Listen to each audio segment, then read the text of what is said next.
ಶಿವಮೊಗ್ಗದಲ್ಲಿನ ಬಿಸಿಲಿನ ತಾಪಮಾನ ದಿನೇ ದಿನೇ ಜಾಸ್ತಿ ಆಗ್ತಾನೆ ಇದೆ. ಇಡೀ ಶಿವಮೊಗ್ಗ ಬಿಸಿಲಿಗೆ ತಗದಗಿಸ್ತಿದೆ. ಈ ತಾಪಮಾನದಿಂದಾಗಿ ಗಾಂಧಿ ಬಜಾರ್ನಲ್ಲಿರುವಂತಹ ಬೀದಿ ಬದಿಯ ಬಟ್ಟೆ ವ್ಯಾಪಾರಿಗಳು ವ್ಯಾಪಾರ ಇಲ್ಲದೆ ಕಂಗಾಲಾಗಿದ್ದಾರೆ. ಇನ್ನು ಬಟ್ಟೆ ಖರೀದಿಗೆ ಅಂತ ಹಳ್ಳಿಯಿಂದ ಬಂದಂಥ ಜನರು ಕೂಡ ಈ ಸುಡು ಬಿಸಿಲಿನ ಹೊಡೆತಕ್ಕೆ ಸಿಲುಕಿ ನೀರಿನ ಮೊರೆ ಹೋಗ್ತಿದ್ದಾರೆ.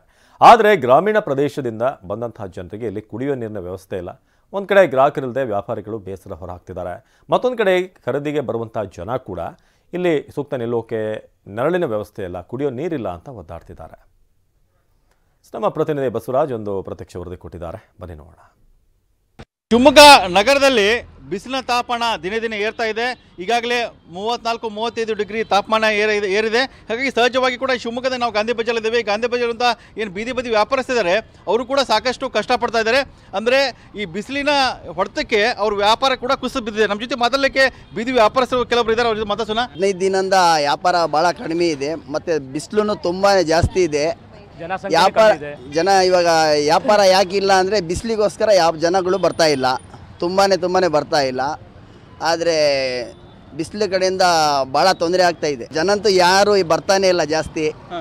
ಇದು ಊರಿಂದವರೇನು ಬರ್ತಾ ಇಲ್ಲ, ಹೊರಗಡೆಯಿಂದ ಎಲ್ಲಿಂದ ಜನ ಬರ್ತಾರೆ. ಹೊರಗಡೆಯಿಂದ ಜನ ಬಂದ್ರೇ ನಮಗೆ ವ್ಯಾಪಾರ. ಅವ್ರು ಬಂದರೆ ಒಂದು 4 ಕಾಸು ನಾವು ಒಂದು ದುಡ್ಕೊಂಡು ಹೋಗ್ತೀವಿ. ನಮಗೂ ಭಾಳ ತೊಂದರೆ ಇದೆ, ಏನು ಮಾಡೋಕ್ಕಾಗಲ್ಲ. ಬಿಸಿಲು ಇವಾಗ ಬೇರೆದೇನಾರ ಇದ್ದರೆ ಅದಕ್ಕೆ ಒಂದು ವ್ಯವಸ್ಥೆ ಮಾಡ್ಬೋದಿತ್ತು. ಬಿಸಿಲಿಗೆ ನಾವು ಏನು ಹೇಳೋಕ್ಕೂ ಆಗಲ್ಲ, ಜಾಸ್ತಿ ಏರ್ತಾನಿದೆ. ತಲೆ ಒಂಥರ ಸುತ್ತಾಗತ್ತೆ. ಆದರೂ ಭಾಳ ಬಿಸಿಲಲ್ಲಿ ಜನನಿಲ್ಲ, ವ್ಯಾಪಾರಗಳೇನೂ ಇಲ್ಲ, ಏನಿಲ್ಲ ಸರ್. ಆ ಥರ ಅಂಶ ಬಂದಿದೆ. ಭಾಳ ಡೌನ್ ಇದೆ ವ್ಯಾಪಾರಗಳು. ನಮ್ಗೆ ಕುತ್ಕೊಳ್ಳೋಕ್ಕಾಗಲ್ಲ ಸರ್, ಬಿಸಿಲಲ್ಲಿ ಕುತ್ಕೊಂಡು ವ್ಯಾಪಾರ ಮಾಡೋಕ್ಕಾಗಲ್ಲ. ಆ ಥರ ಇದಾಗಿ ಸರ್. ಈಗಲೇ ಇಷ್ಟಿದೆ, ಏಪ್ರಿಲಲ್ಲಿ ಇನ್ನು ನಿಂತ್ಕೊಳ್ಳೋಕ್ಕಾಗಲ್ಲ, ಇನ್ನು ಅಷ್ಟು ಇದಾಗ್ಬೋದು. ಅಷ್ಟು ಸುತ್ತ ಬರ್ತಾ ಇದೆ ಜನಾನೇ. ಹೊರಗಡೆ ಜನಾನೇ ಬರ್ತಾ ಇಲ್ಲ ಸರ್ ಯಾರು. ತುಂಬಾ ಜಾಸ್ತಿ ಆಗ್ತಾ ಇದೆ ಬಿಸಿಲು. ಹೊರಗಡೆ ಬರ್ಲಿಕ್ಕಾಗಲ್ಲ, ವ್ಯಾಪಾರ ಮಾಡ್ಲಿಕ್ಕಾಗಲ್ಲ, ಅಂಗಡಿಗೆ ಹೋಗ್ಲಿಕ್ಕಾಗಲ್ಲ. ತುಂಬಾ ಬಿಸಿಲಿದೆ. ಹೌದು ಹೌದು, ಓಡಾಡೋದೇ ಕಷ್ಟ, ಹೊರಗಡೆ ಬರೋದೇ ಕಷ್ಟ. ಬಿಸಿಲಿಗೆ ನಡಿಯಕ್ಕೂ ಆಗ್ಲೇ ಇಲ್ಲ. ಬಂದು ಇಲ್ಲಿ ಕೂತ್ಬಿಟ್ಟಿದ್ದೀನಿ ನಾನೀಗ.